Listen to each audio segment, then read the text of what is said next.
Ready? Valerie Skelly, age 73. Today's date is 8/5 of 2013. I'm at the Bellmore Memorial Library. My relationship to my partner is my spouse. I'm Jack Skelly. My age is 77. Today's date is August 5th, 2013. I am at the Bellmore Memorial Library. My relationship to my partner is my spouse.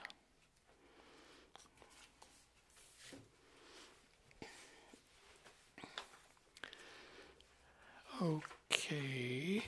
Historic Bellmore. I'd like to ask you how long you've lived in Bellmore.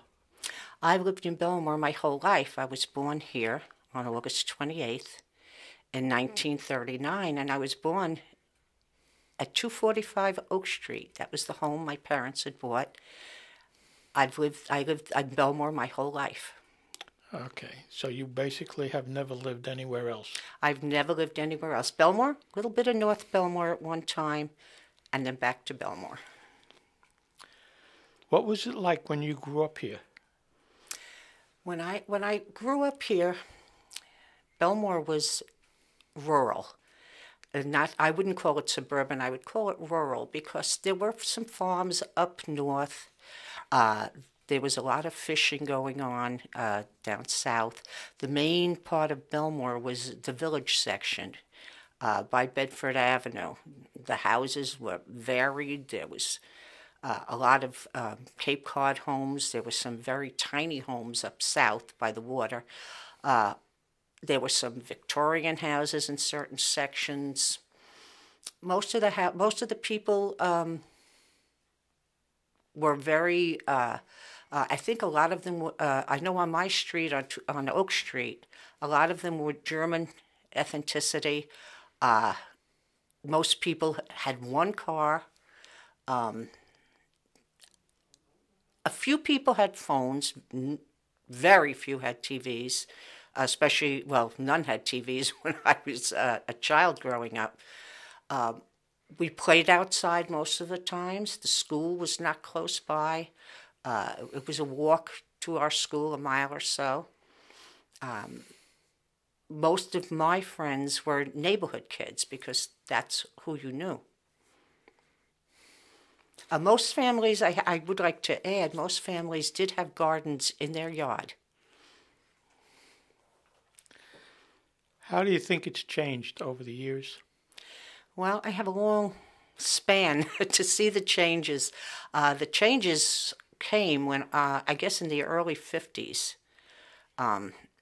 where I could see most of the woods were being cleared, houses were being built, new schools were added. As a matter of fact, a number of new schools were added. That's how you knew the population started to grow. The village was still the main hub, but there were many areas where there were stores that started to sprout up on Merrick Road, Sunrise Highway. All of a sudden, the southern part of Bellmore no longer was a place to fish or crab. It was built up into houses that practically seemed to go all the way to Jones Beach. A worry for most of us because we figured a storm would come and knock them all out. A lot of the other changes were you got to meet a lot more people because of different ethnicities and different faiths, and it became very interesting. But most people, women started to drive. There were 2 cars in the family. The train was still the main way to get into the city, but a lot of people, the roads were crowded. The roads started to become changing from small little country lanes to becoming main highways. Oh, and sidewalks were added, and a lot of streets were paved.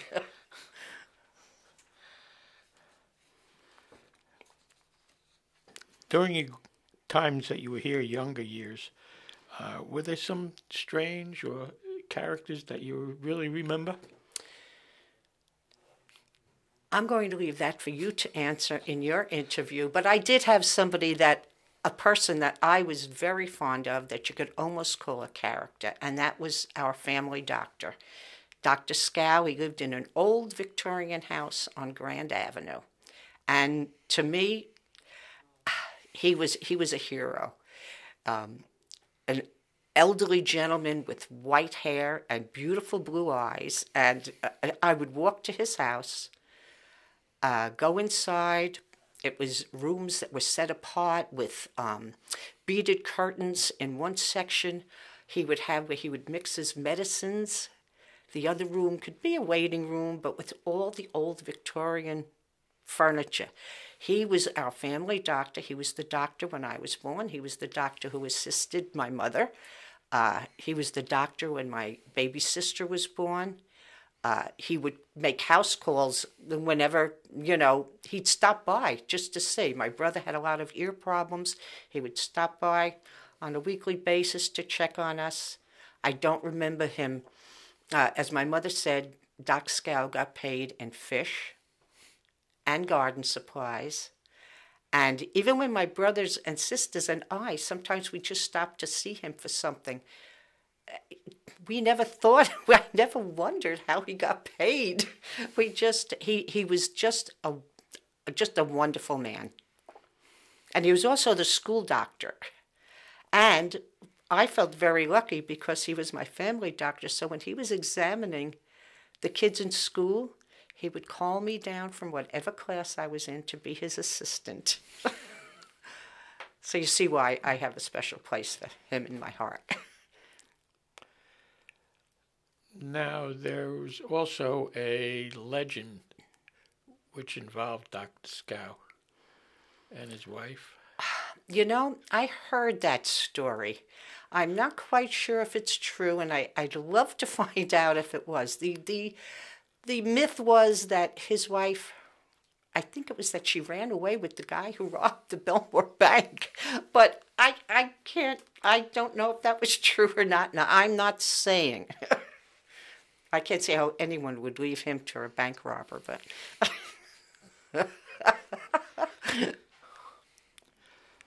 I know you went to school in Bellmore and North Bellmore. North Bellmore, yes. I went to elementary school. I started just a week after I was 5. I started in first grade.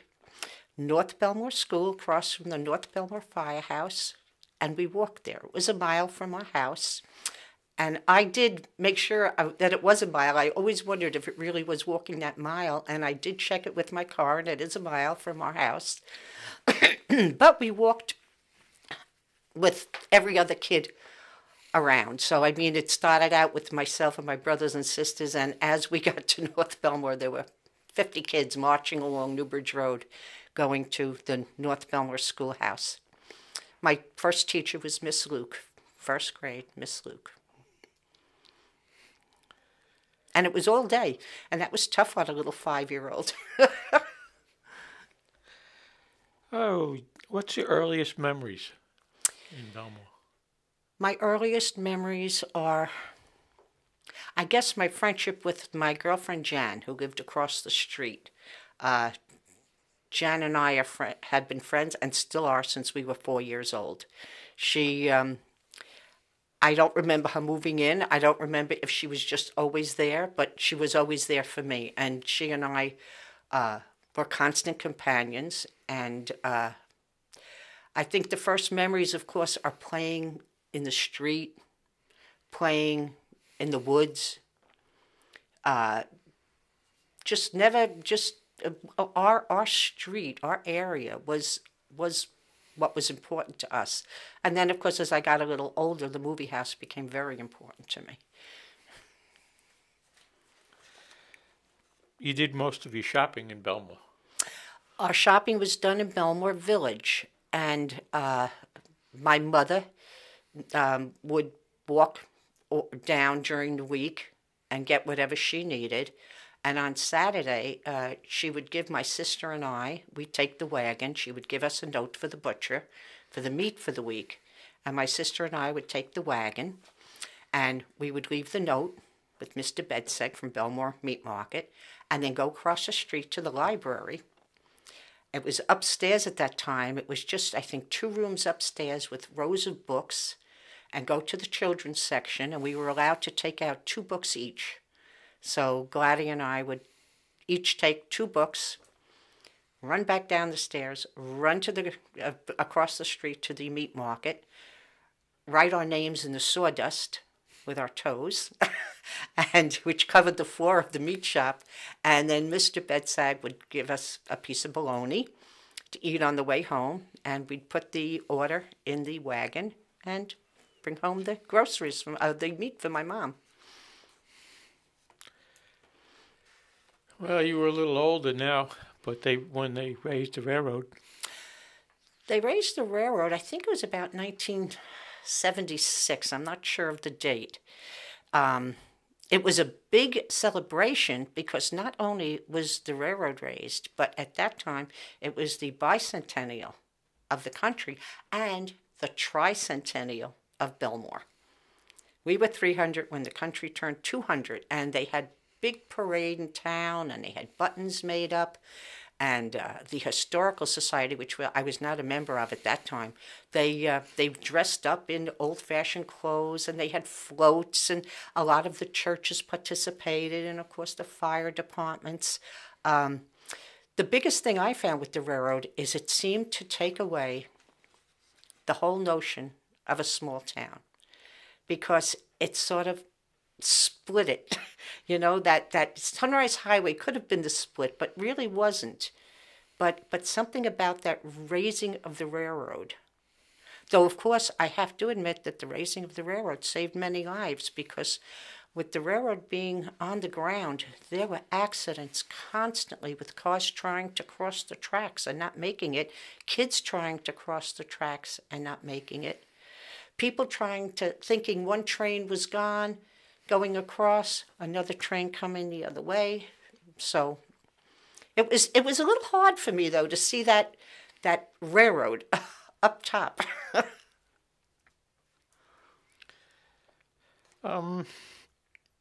There's things that I know you'll remember going back that were different now than they were when we were growing up.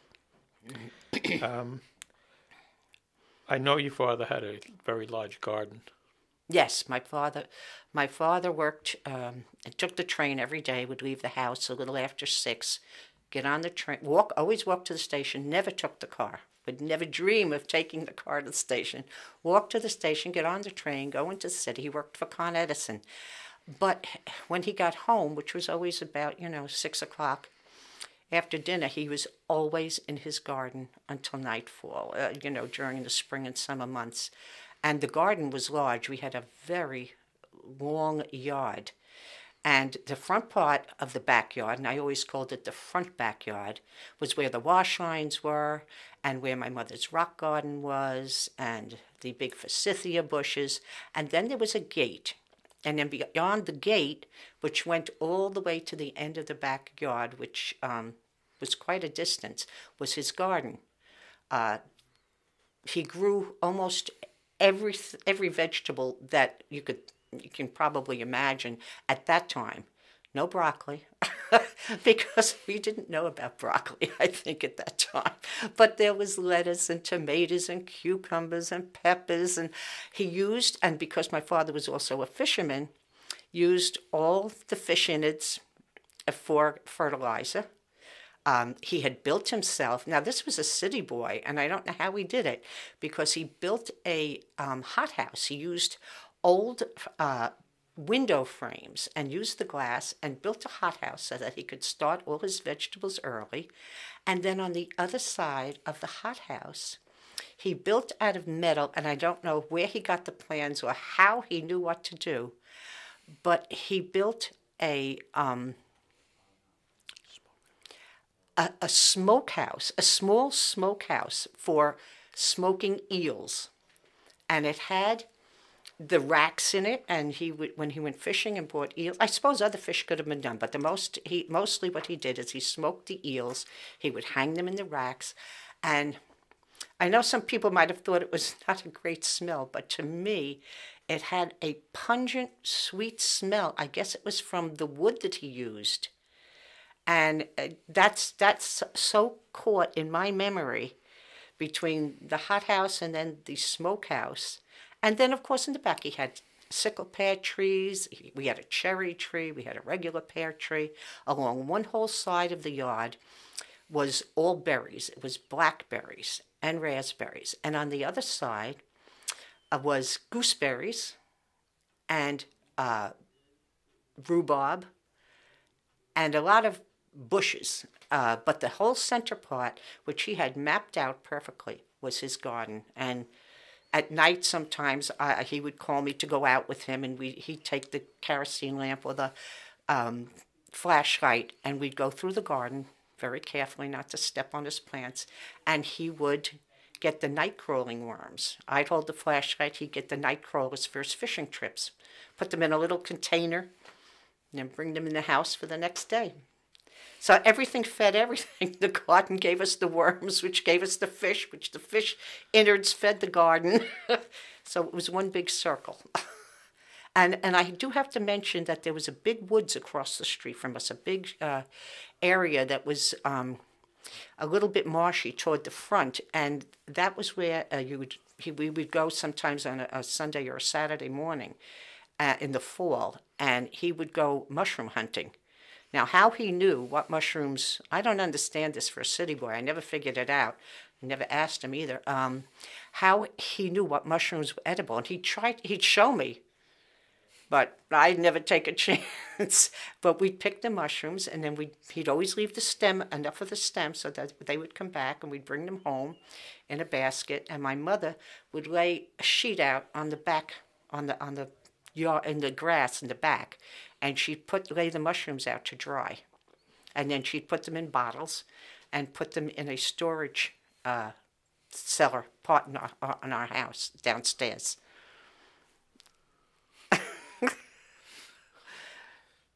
What else you got for me? We both remember the carnival. Oh my gosh, the Bellmore Carnival. The Bellmore Carnival, there wasn't a carnival like there is today on every street corner every weekend from April until November. I mean, these carnivals were privately owned, so they weren't, it wasn't done by the Chamber of Commerce or a church or anything like that. Somebody owned this carnival, and he, I guess, would make the rounds around the state or the country or whatever.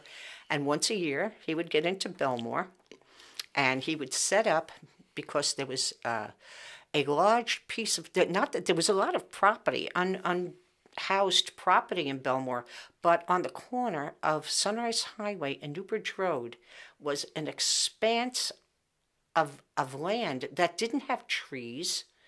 It was an open piece of land. There wasn't a cutoff of a creek. There wasn't any, it was just perfect for a carnival. And he would set up there. And because it was the only one and it only came once a year, every kid from Wantor, Merrick, end of Wantor, there was no Levittown at that time. They would all come to this carnival. It was where you met new kids. It was where you could be a little bit of a show-off if you had a good arm for throwing the ball. It had all kinds of rides. It had a merry-go-round. It had the what I called the caterpillar, which I thought was sort of an exciting ride because you were covered up by this canvas covering. It had, which I was not one to go on, the Ferris wheel because I was not a Ferris wheel fan. But it had a lot of different rides. It had a lot of games of chance. I mean, everything you can think of. And one thing I do remember, I think that was the first time that I ever had cotton candy. I don't think I had ever had cotton candy before that carnival. Their prizes were not the prizes you see at today's carnival. They were real prizes. I mean, they were real types of things that you could bring home and play with, and paddle balls and Chinese handcuffs and a set of glasses and a real Cupid doll. So it was a little bit different than the things you get at today's carnivals. Also was here longer. Yes, you're right. It was like I think it was like almost 12 days, almost 2 weeks. Mm-hmm. And then all of a sudden, they'd pack up. Well, by the time they packed up and left, you wouldn't have a cent left, and you'd never be able to talk your mother into any more money for that carnival. So it was good that it didn't go on too much longer than that. But it was great because you would meet a lot of kids that you would never meet otherwise. You know, it was fun. Well, you came up with the money, and right after the war ended and they started to build up Bellmore, the biggest money getter for children was? For me, it was collecting bottles. You could get, believe it or not, the deposit on a bottle was 2 cents for a small bottle, like a Coke bottle, a glass Coke bottle, and a nickel for the soda bottles, the big soda bottles, like Hoffman soda and Kotz soda. And that's one of the reasons why I think my brothers and I used to go with my father when he used to go surf cast fishing down at the beach, because we would go down with him. It was early in the morning. I mean, you couldn't go in the water or anything like that. But we would go through the dunes, and the fishermen that were there always left their soda bottles. They'd just leave them there. So my brothers and I would scout for the soda bottles, and you'd get movie money. And that was where mostly all my movie money came from. It was from collecting the soda bottles. And plus snitching a few from my next door neighbor who had a supply. We never, see, I didn't get any from my own house because we never had soda, ever. But our next door neighbor had soda all the time, and they kept the bottles against their garage, which faced our yard. So if I was ever short, I'd snitch a few. They never knew they were gone because they never turned them in. They just mounted up. But that's where I got my movie money.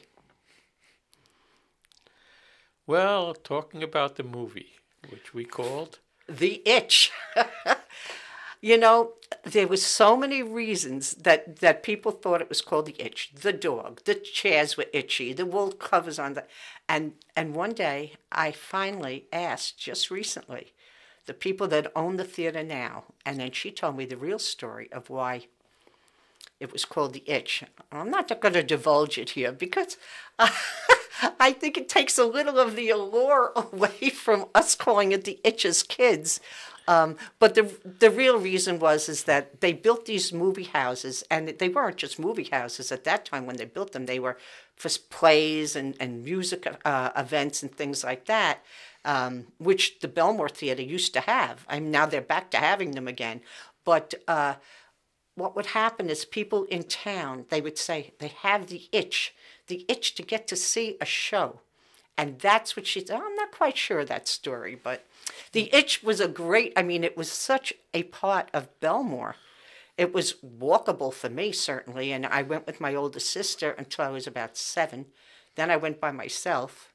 You'd have 15 cents, 12 cents for the movie, 3 cents for candy at Smitty's, where you could get any kind of candy from Mary Jane's to BB Bats to you name it. Now, the movie house did have a card table set up with candy on it, and that was the Milky Ways and Good and Plenty's, but they were a nickel. So you were better off stopping at Smitty's on your way and getting some of those penny candies, because it wasn't just one candy for a penny. You could get 5 for a penny. You could get those paper dots that were on those sheets that would last you half the movie because you ate half the paper. But, yeah, The Itch.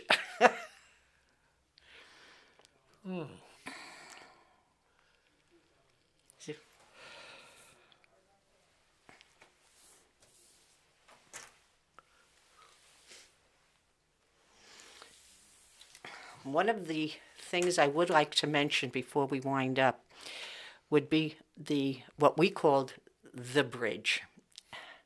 The bridge was really just a conduit for the streams that ran through. It was a raised cement barrier on each side of Oak Street, about halfway down, and the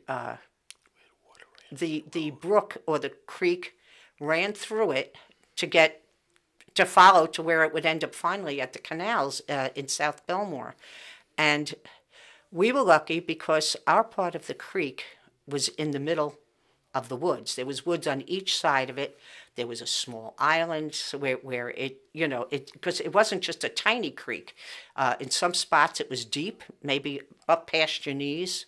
Some spots it was shallow, where you could just maybe touch your ankles. But it was a meeting place because I think of the woods on both sides of it. The kids from Oak Street all gathered there. I mean, at night, sometimes there would be 25 kids there. And we would play kick the can and tag. And as a matter of fact, the cement that ran along both sides of it in the summer, if it was steaming hot and you walked down and you got underneath where the water was, where the conduit ran through, and you could lean on that cement, it was cold. And you'd follow the creek through underneath from street to street. I never went past Grand Avenue because then you hit the railroad tracks, and I would never try to go over those railroad tracks. But it was a great place because I can remember the talks that Jan and I would have sitting on that bridge. We'd talk about everything and anything. It was the first time I think I ever saw graffiti. And it wasn't graffiti with paint or anything. It was done mainly with black and charcoal sticks or something. And it would be, this one loves this one. And of course, it was good it could erase because it changed every week anyway.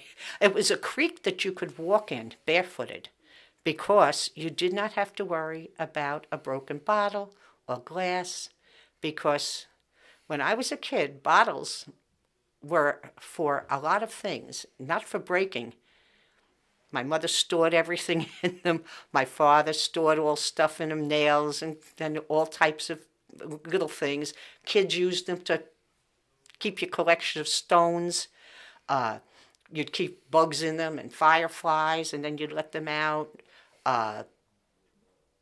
They weren't, some bottles were always turned in because you could get your deposits, so nobody broke a soda bottle or anything like that. So you didn't really have to worry about stepping on glass in the creek.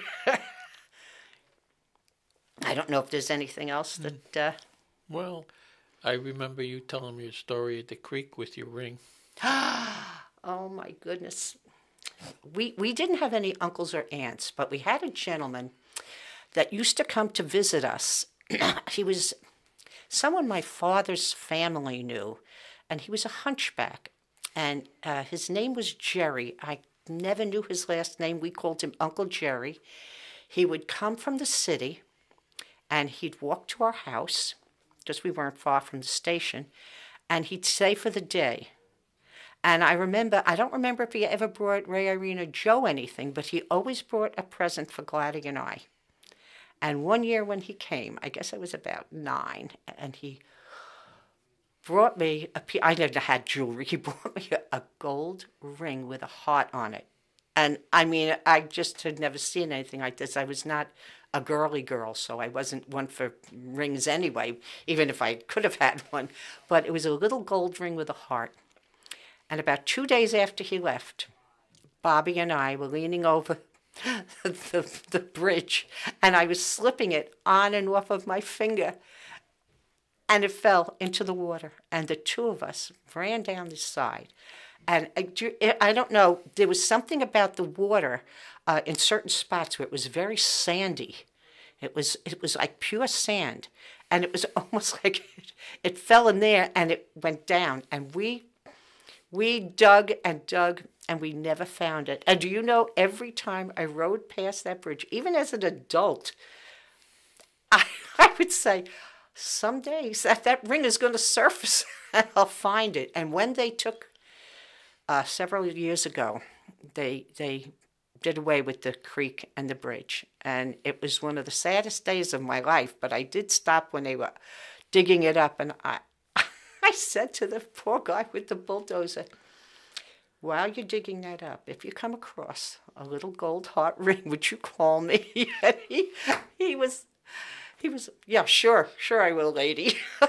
But yeah, that was a story, one of the stories from the creek and the bridge on Oak Street.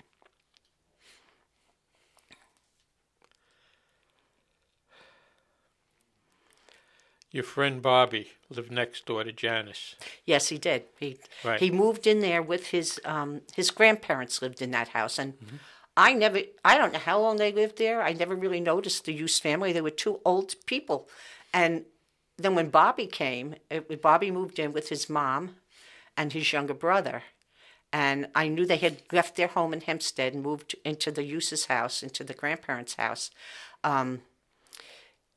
And from the first minute I met him, I was so taken with him. He was just such a nice kid. Plus, he liked reading and poetry like Jan and I. So I was very taken with him. And we became very good friends. And his grandfather had the whole backyard. His grandfather owned a meat shop in Williston Park. And he had a big garden, of course, in his yard, but not only did he have a garden, but he had a big section that was a chicken. He had chicken coops. There were like 3 coops. It was wired off, and he had a gate that you could go through, and he had a few ducks. He had some terrible, mean geese. And no turkeys as far as I remember. But Mr. Hughes used to let Bobby and I go feed the chickens, and there was this gigantic feed bag in the garage barn. It was like a barn garage almost. And there were these big feed bags full of corn, and we'd go get the scoop out with a tin cup. We'd scoop out the corn, and we'd open the gate, making sure you shut it behind you so the chickens didn't get out. And we'd throw the corn to the chickens, and they'd go crazy and everything. And that was always a lot of fun. And then one day, Mr. Hughes decided, I guess they were going to have a chicken dinner. And he took one of the chickens out of the coop while Bobby and I was standing there, put him over a stump, and chopped his head off. I mean, if you want to see 2 kids scream, we were like, and now we had been in his butcher shop with all this meat hanging, but to see that happen before your eyes, and that chicken did run around with its head off, which made us scream all the louder. But that was not a good experience. But we did have some good experiences with his grandpa, because his grandpa was a kind of, we could tease him without him knowing it. And Bobby did come. He stayed there. Then he went back to Hempstead for a while to live with his dad. And then they came back again to Bellmore for another, several months. Then he went back to Hempstead. Then he came back again. And when he was about 13 or 14, they moved back to Hempstead for good. But I still correspond with him. He became a principal of a school, and he lives in Jersey. And he still, now that he's retired, he works with National Geographic as a volunteer, checking out turtles. I said, then you wonder why I loved him when I was a kid. I could tell you some of the games, if we have time, some of the games we played when we were kids. One of my favorite games was, I loved hopscotch and Potsy. And jump rope was, oh my gosh, we could play jump rope all year long. But one of my favorite ball games to use a ball with was you used the pink ball, and it was called Russia. And it had many different sections to it. It went from onesie to tensy. And you would do it with both hands, then you would do it with your right hand, and then you would do it with your left hand. And if you could, whenever you had to stop, then it was the other person's turn. But I used to go behind the garage, and I would practice so that I could go 1 through 10, both hands, one hand, left hand, right hand, any hands, no hands. That was one of my favorites because I was so good at it. And we did play, there was a lot of tag, a lot of London Bridge, a lot of leapfrog, a lot of statue. There was just every kind of game, outdoor game you could think of when you had nothing else to do. You'd lay down in Janice's backyard and you'd look at the clouds and see what you could see. The indoor games, because we had no TV, the indoor games were checkers, My father was a very good checker player. He taught us all how to play checkers. We played checkers. We played Parcheesi. We played Monopoly.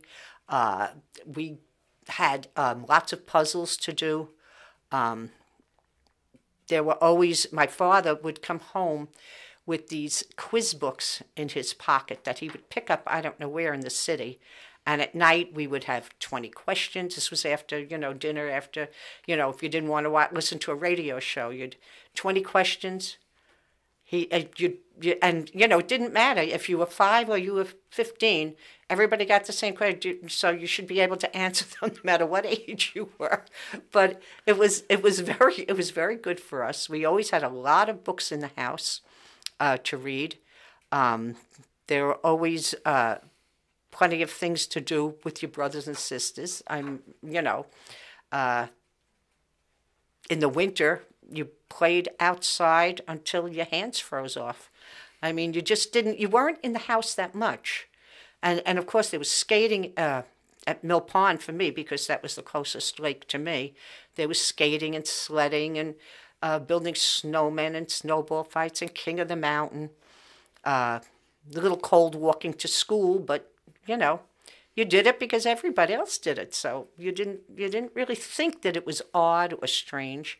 And then, of course, you had the movie house, which was where my weekends were spent. After Sunday school on Sunday, boy, I'd be down that movie house at 12:30, 1 o'clock, and I'd see there were 2 main features. And it could be something as odd as a gangster movie with a cowboy movie, or Abbott and Costello. I mean, you got what you got. And it was always a lot of cartoons, always a short. So you spent a good 4 hours.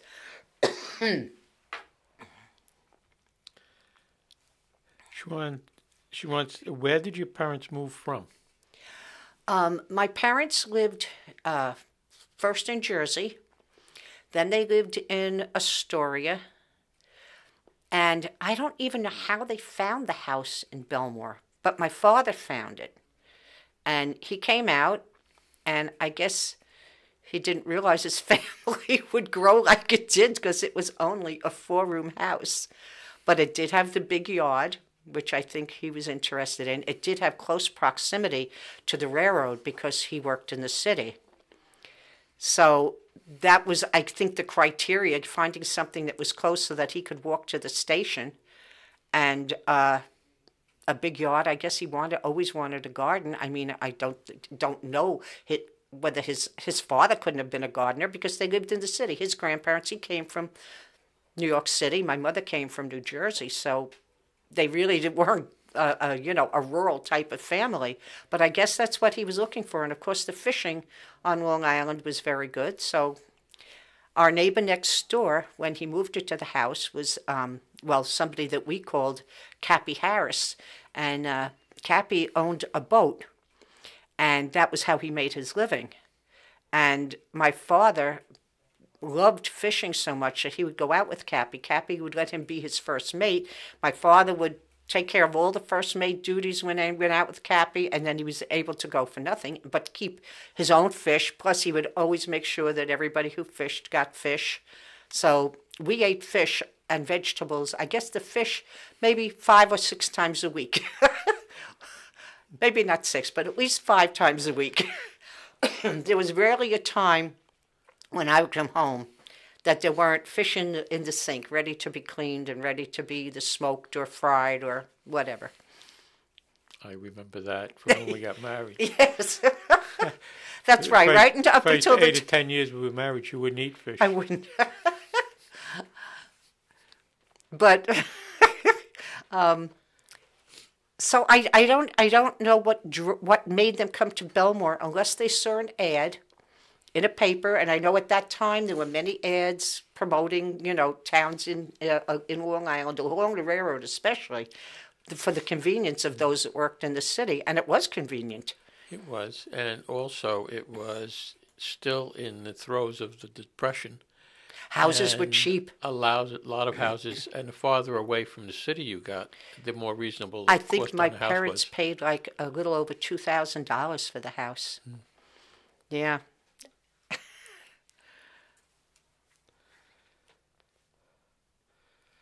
there anything you'd like to say to me?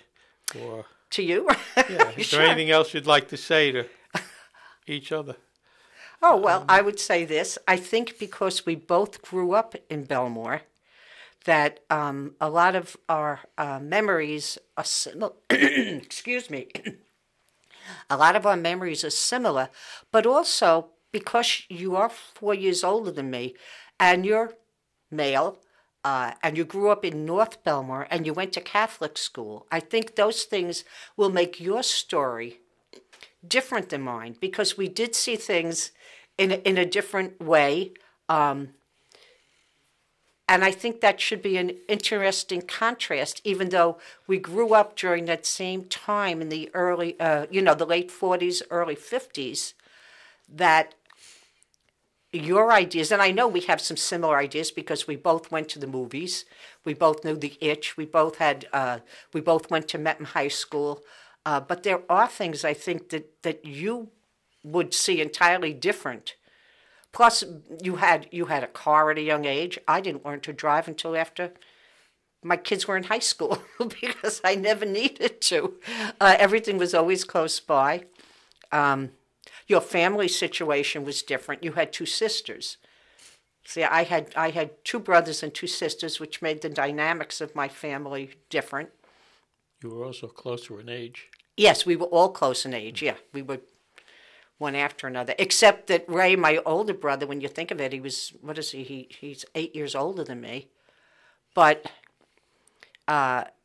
because we did so many things together, playing outside, I mean, part of my whole childhood was watching him and my brother and their friends playing because they were right there. They were either playing in the lot next door that they had cleaned out and made a basketball court and a court for their knife games.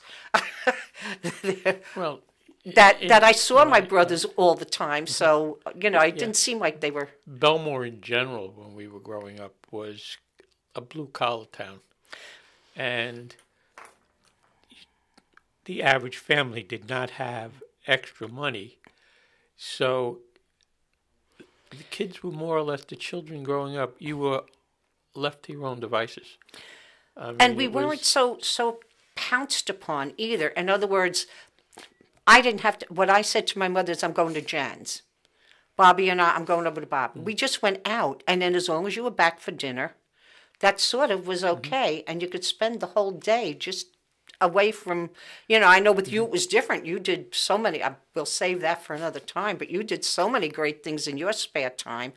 But then I think of my brother Joey, who was close to me in age, and I don't know of a closer relationship that a sister can have with a brother who is 2 years older than her, who we were never annoying to one another. I mean, yes, I'm sure I annoyed him at times, but for the most part, we were so close. And I mean, I could ask him to do anything for me, and he would do it, and I would do anything for him. So it was like maybe it's also because we didn't have any cousins. We didn't have any, like I know you did. We had no aunts, no uncles. My mother was an only child. She did have a sibling who had passed away before she ever knew him. My father's sister had passed away who had no children. So we didn't have cousins coming by. We didn't have aunts and uncles coming over. I think my grandparents visited once from Jersey, to Long Island. So we sort of did have to stay with each other. Right.